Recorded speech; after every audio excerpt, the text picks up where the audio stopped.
तुम्हारे पास अगर वस्तु है, तुम्हारे पास लोकप्रियता की वस्तु है, तो बहुत ही प्रियता दिखाई जाएगी, आप हमारे हैं।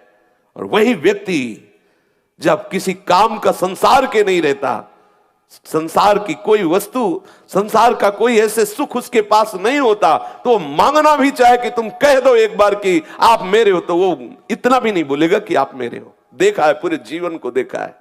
सच्ची मानिए, सच्ची मानिए, हृदय की बात कह रहा हूं, महापुरुषों की बात कह रहा हूं। तुम्हें जो कोई भी प्यार कर रहा है उसके स्वार्थ की गंध है। तभी जिस दिन तुम किसी के काम के नहीं रहोगे, उस समय केवल कृष्ण प्यार करेगा, दूसरा नहीं। देख लेना।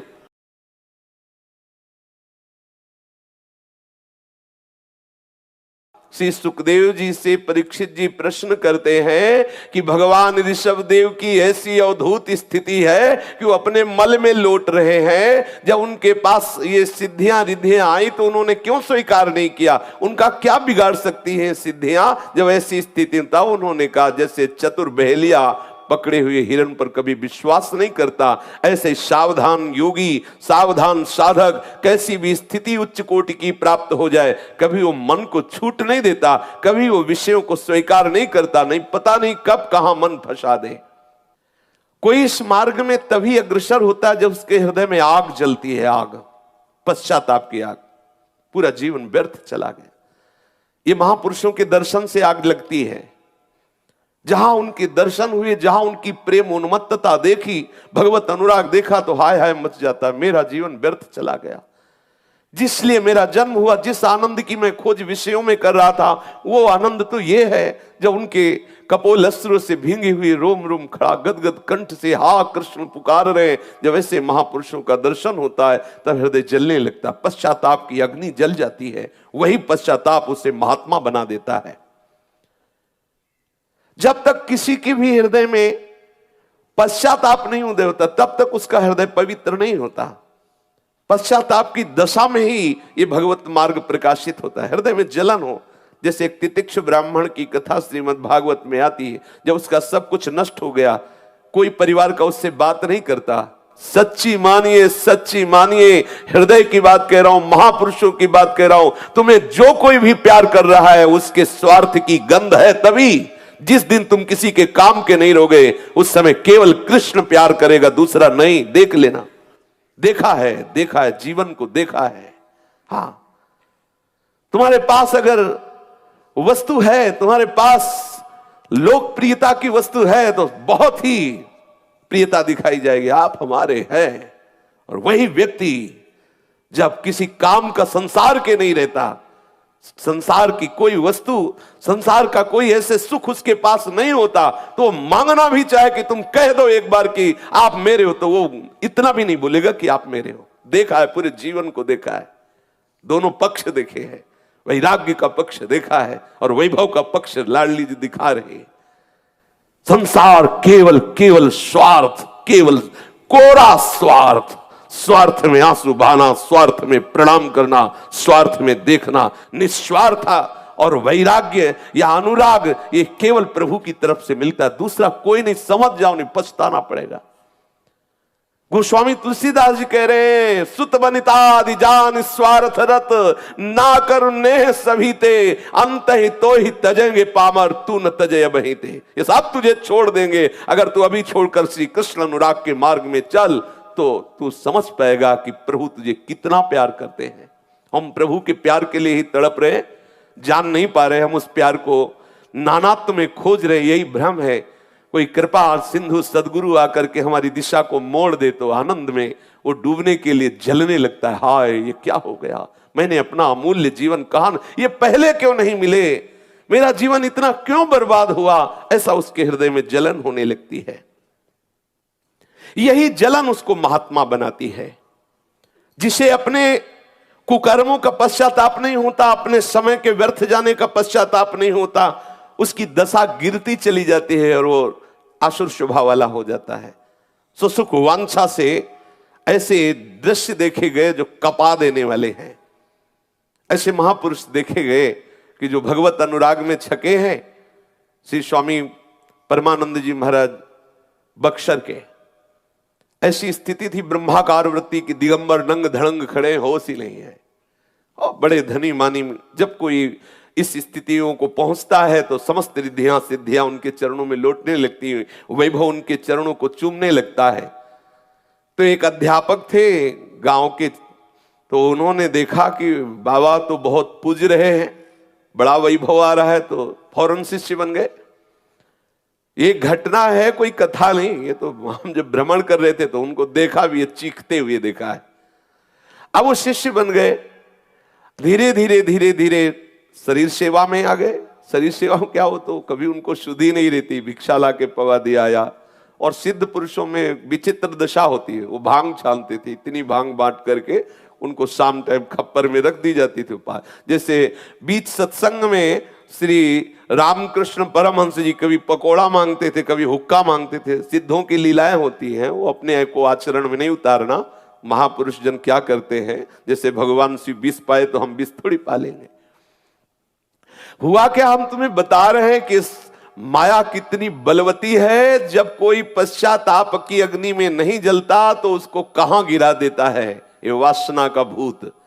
उसके मन में आया कि बहुत बड़े बड़े साधक शिष्य बन रहे हैं और गुरु की प्रॉपर्टी के लिए तो हम इनके शिष्य बने, अब कैसे हम इन पर अधिकार करें।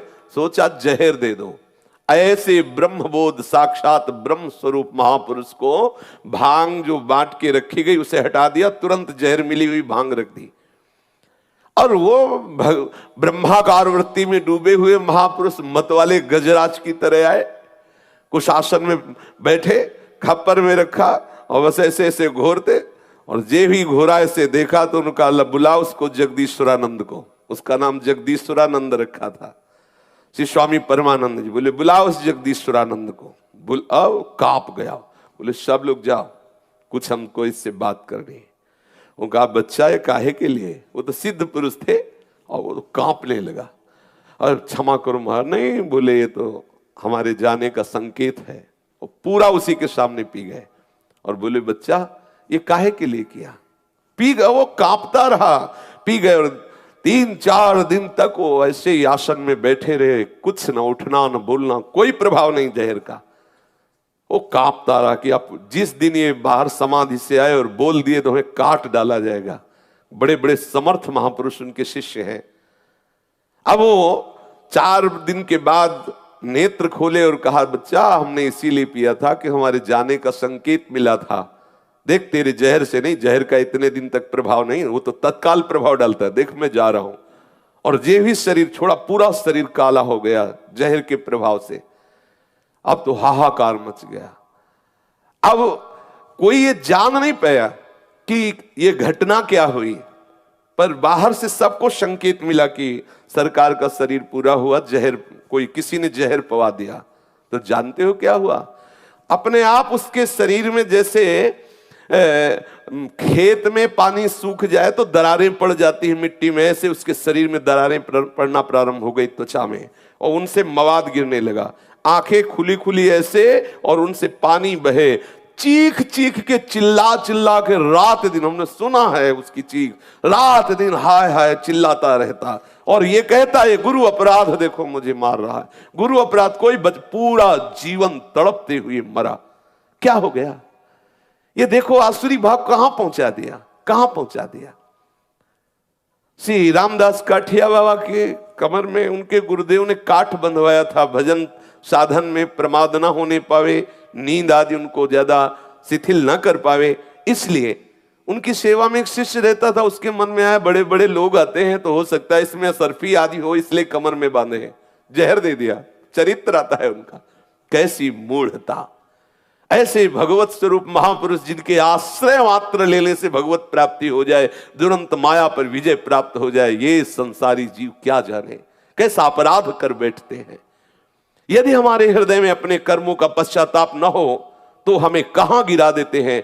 भगवत कृपा से, हेतु की कृपा से संतों का समागम प्राप्त होता है और वहां भी स्वार्थ बुद्धि करके पतित हो जाते, रहित हो जाते, उस कृपा की योग्यता को खो देते हैं जो कृपा हुई थी। और वहां स्वार्थ बुद्धि करके, वहां अपराध बुद्धि करके, वहां वैष्णवों से पुजवाने की भावना करके, वैष्णवों से कुछ लेने की भावना करके अपने आप को खो देते हैं। गया, करुणा का एक आया इशारा और गया, जीव को निस्तार होने का अवसर है, गया। बहुत सावधानी की जरूरत है। हृदय में जब तक घोर पश्चाताप प्रकट नहीं होता तब तक प्रबल वैराग्य और भगवत अनुराग का मार्ग प्रकाशित नहीं होता। ये समाज का बंधन, ये माया का बंधन तुम्हें जो चुभने लगा है, कहीं ना कहीं आपके ऊपर भगवत कृपा हुई। संतों ने बताया, ध्यान दीजिए, ये समाज का बंधन, ये शरीरों के संबंध, ये शरीरों के भोग यदि चुभने लगे हैं, अब सहन नहीं होता, तो भगवत कृपा का लक्षण है। प्रभु तुम्हें बुला रहे हैं, भागो, तोड़ो इस मोह ममता की जंजीरों को और पहुंचो अपने असली प्रीतम के पास, जो अनंत काल से हम बिछुड़ गए हैं। जब से हम बिछुड़े पे प्यारे कबहु न पायो चैन, भटकता ही रहा न जाने कौन कौन सी योनि में, क्या क्या कर्म नहीं किए, क्या क्या भोग नहीं भोगे। नहीं तो हमारे आचरण हमको रोकते हैं साधु समाज में जाने से। भगवत आ रहा, अरे हम कहां भजन कर सकते हैं, हमें कहां भगवत प्राप्ति हो सकती है, ये मन बहुत नीच है, ये हमें हमारे प्रीतम से मिलने में रोकता है। पर ये संत जन कैसे कृपा उत्साह भर देते, अरे तुम क्यों चिंता करते हो, बढ़ो आगे, प्रभु तुम्हें बुला रहे हैं, प्रभु तुम्हें हृदय से लगाने के लिए कब से व्याकुल है, तुम दौड़, प्रभु की गोद में बैठने के लिए दौड़। वो तो आप ऐसे बाह फैलाए, आज भी बिहारी जी, राधा वल्लभ देखो खड़े हैं, आओ, वो तो खड़े हैं, तुम्हारे स्वागत के लिए खड़े हैं। आप भावपूर्वक आत्मसमर्पण करो तो दिखाई देगा वो कितना प्यार कर रहे हैं। चाहे कितना भी बड़ा पापी क्यों न हो, अनन्य भाव से जो प्रभु के चरणों का आश्रय लेकर के प्रभु के परायण हो जाता है, निश्चय प्रभु से महात्मा बना देते हैं। संतों ने कहा, एक बार तुम प्रभु के शरण में हो जाओ। पर पुरुष से संबंध रखने वाली व्यभिचारिणी स्त्री बाहर से अपने पूरे परिवार को विश्वस्त रखती है कि मैं बहुत पवित्र हूं, सबको प्यार करती हूं, पर अंदर अंदर वो पर पुरुष का चिंतन करती है, पर पुरुष को अपना मानती है। ठीक तुम भी वैसे ही चिंतन करो, सबको लगे कि तुम उनके हो, लेकिन अंदर से तुम श्री कृष्ण से प्यार करो। जैसे वो व्यभिचारिणी स्त्री परिवार को विश्वास दिला करके नवसंगम के लिए लालायित रहती है, ऐसे ही तुम सबको ये कि सबके बीच में रह रहे कोई जान न पाए, हृदय से श्री कृष्ण मिलन के लिए व्याकुल हो जाओ, ऐसे भजन करो। बाहर से तुम राजकाज में फंसे दिखाई दो, लेकिन अंदर से तुम्हारा हृदय श्री रमण बिहारी के चरणारविंद का चिंतन करता रहे, उनके मिलन के लिए तड़पने लगे। ऐसा भगवत कृपा का स्वरूप माना गया है, जिसको सब भोग सब संबंध ऐसे लगने लगे कि अब सब काटने दौड़ रहे, मैं भागूं, कहीं एकांत में बैठ करके प्रभु के लिए रोऊं, तड़पूं, ऐसा ऐसा हृदय में आना। जो अपने को तृण से भी नीच भाव, दैन्य भाव रखता है, उसमें काम का प्रवेश नहीं होता, क्योंकि काम का प्रवेश अहम में होता है, दैन्य में नहीं। देहाभिमानी में ही काम जागृत होता है। मैं पुरुष हूं, इसी में काम वास करता है, मैं स्त्री हूं, इसी में काम वास करता है। जो तृण से भी नीच अपने को मानता है, वो प्रभु का आश्रित जन है, अनुरागी जन है, तभी उसके अंदर ऐसी दैन्यता आती। दैन्य में काम का प्रवेश नहीं, दैन्य में तो प्रेम का स्थान रहता है, दैन्य में ही प्रेम विराजमान है, दैन्य में ही प्रभु का दुलार है, प्रभु का दर्शन है, प्रभु का स्पर्श है। यही दीन पियारे वेद पुकारे, द्रवोश श्री भगवाना। जो सहनशील है वही कंचन पर विजय प्राप्त करता है, क्योंकि कंचन के द्वारा प्राप्त हुए इंद्रियजन्य सुखों की लालसा का नाश करने वाला ही सहनशील धैर्यवान कहा जाता है। तितिक्षु वही है, सहनशील वही है जो इंद्रियजन्य भोगों के लिए लालायित ना हो, इंद्रियजन्य भोगों का संयोग प्राप्त होने पर भी जो विचलित ना हो, जो धैर्यवान हो, जो जनेन्द्रीय रसेंद्रीय आदि के समस्त भोगों से उदासीन हो गया है, कंचन के द्वारा प्राप्त होने वाले समस्त भोगों से उदासीन हो गया है, वही है कामनी और कंचन का विजयी। पर यह विजय प्राप्त होने के बाद भी हृदय में लालसा रहती है कि संसार में इतना तो हो ही कि बहुत भजनानंदी, त्यागी, वैरागी आदि आदि, ऐसा तो ये कामना भी सच्चिदानंद रस से वंचित कर देती है। इसलिए महान जो करुणामय आचार्य कोटि के महापुरुष है, उन्होंने आचरण करके दिखाया है, अमानी ना मान देने। जो दूसरों को मान देने की भावना रखता है, अमानी रहता है, उसकी कीर्ति की भोग की वासना भी नष्ट हो जाती है। अमानी के हृदय में कभी कीर्ति की भावना नहीं होती, कीर्ति की भावना मानी के हृदय में होती है। जो मान प्रिय है वही कीर्ति चाहता है, अमानी किंचन मात्र कीर्ति उसे बांध नहीं सकती। इसीलिए सबहि मान प्रद आप अमानी। एक ही श्लोक ने कंचन कामनी कीर्ति पर पूर्ण विजय प्राप्त करा दी। तृणादपि सुनीचेन तरोरु सहिष्णुना अमानिना मान देने कीर्तनीया सदा हरि। ये तीनों कैसे आएंगे? अपने को तृण से भी नीच समझना, वृक्ष से भी अधिक सहनशील होना या वृक्ष के समान सहनशील होना, सबको मान देना, स्वयं अमानी रहना, कैसे आएगा? उत्तर है कीर्तनीया सदा हरि। सदैव श्री हरि के नाम का कीर्तन करो, जप करो, आ जाएगा, आपके हृदय में आ जाएगा। अत्यंत दैन्य भाव, अत्यंत सहनशीलता, अत्यंत अमानी भाव ये कंचन कामनी कीर्ति पर विजय प्राप्त करा देता है और हरिनाम से सब प्राप्त हो जाता है। हरिनाम सब कुछ प्रदान करने में समर्थ है। जो भगवत मार्ग का अनुभव तो किया नहीं है, केवल शास्त्र की बातें पढ़ के बता रहा है, तो बिना देखी बात, बिना अनुभव की हुई बात रंग नहीं लाती, स्थिति नहीं लाती। आपने कभी उस वस्तु का अनुभव नहीं किया जिसका वर्णन किया जा रहा है, तो क्या वह सामने रंग नहीं लाएगी? रंग सामने तभी लाएगी जब आपने अनुभव किया है। बिना चाखे कोई अमृत का स्वाद क्या जाने। चाखने पर भी उसका ठीक से वर्णन नहीं हो सकता, क्योंकि अनिर्वचनीय है। रूप तुम सोचो सही, जैसे तुम पुरुष शरीर में हो तो स्त्री के लिए संसार पागल हो रहा है कामनी के पीछे, एक एक का देखो। जैसे पुरुष शरीर में हो स्त्री का राग प्रकट होता है, या कोई स्त्री शरीर में है तो पुरुष के प्रति आकर्षण होता है। तो तुम विचार करके देखो रूप क्या है। पंचभूतों से बना हुआ एक पुतला है। ये जो आप देख रहे, ये मैं नहीं है, ये मेरा स्वरूप नहीं है। एक ढांचा पंचभूतों से रचित है, जिसे तुम बहुत सुंदर कहते हो कि बहुत सुंदर स्त्री है या बहुत सुंदर पुरुष है।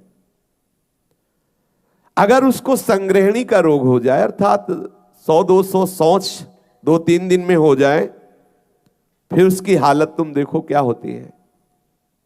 आप देखोगे उसके शरीर से दुर्गंध आने लगेगी। आप देखोगे उसकी नासिका से गाढ़ा गाढ़ा मल निकलने लगेगा। 200-300 शौच हो जाए 2-3 दिन में, आप देखोगे जिनको तुम कहते थे कि ये बहुत गुलाब के समान गाल है इसके, वो पीले पीले हो जाएंगे, आंखें धस जाएंगी। आप देखोगे पूरी त्वचा उसकी झुर्रियां सी दिखाई देने लगेंगी। आंखों को देखोगे तेजहीन हो जाएंगी, पेट सिकड़ जाएगा।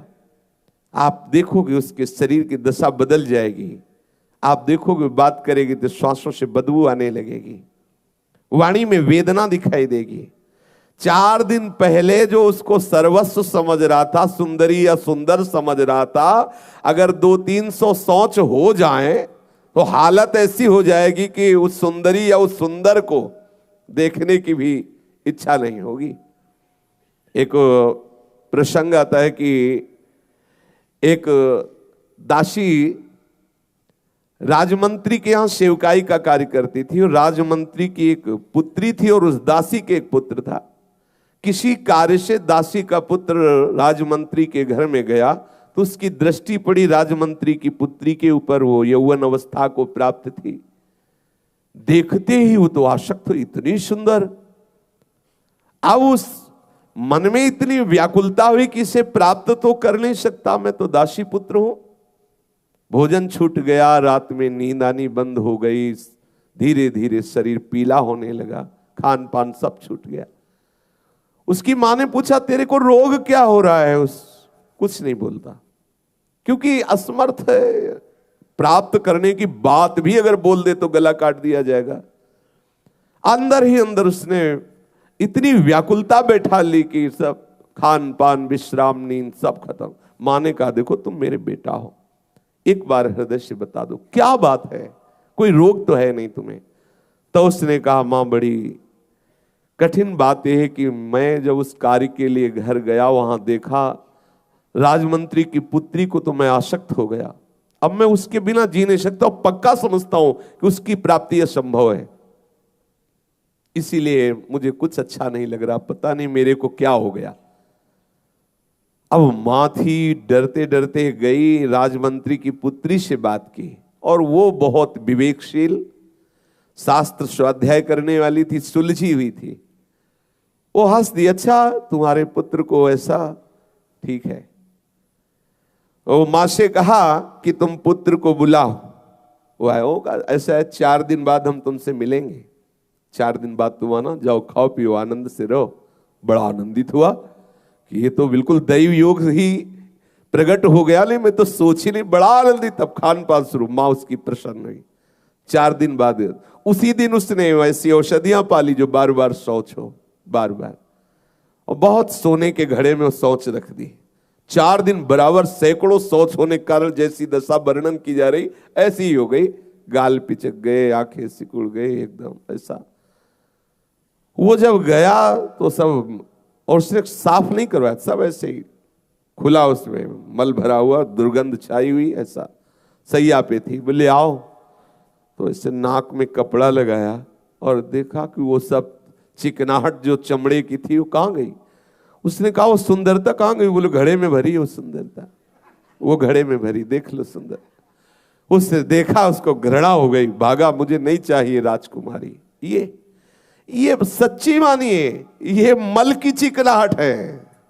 ये जो आप देख रहे हो ना, पदार्थ पाते हैं, मल बनता है उसी के। अगर अभी अनीमा लगाया जाए और यही, तो पूरी सभा ऐसे कर लेगी, जिसको कहा जाता है क्या सुंदर है। ये सुंदरता आपको समझ में आ जाएगी क्या सुंदरता है। महाप्रभु चैतन्य देव श्री रूप गोस्वामी जी को कह रहे हैं, ये जो शरीरों का आकर्षण है, मलमूत्र का ये भांड है, इसमें भरा ही यही केवल है। इसके प्रति जो आकर्षण है अज्ञान के कारण है, मोह के कारण है, अविद्या के कारण है। खोजने पर भी कहीं सुंदरता नहीं मिलती, रूप कहीं सुख नहीं है।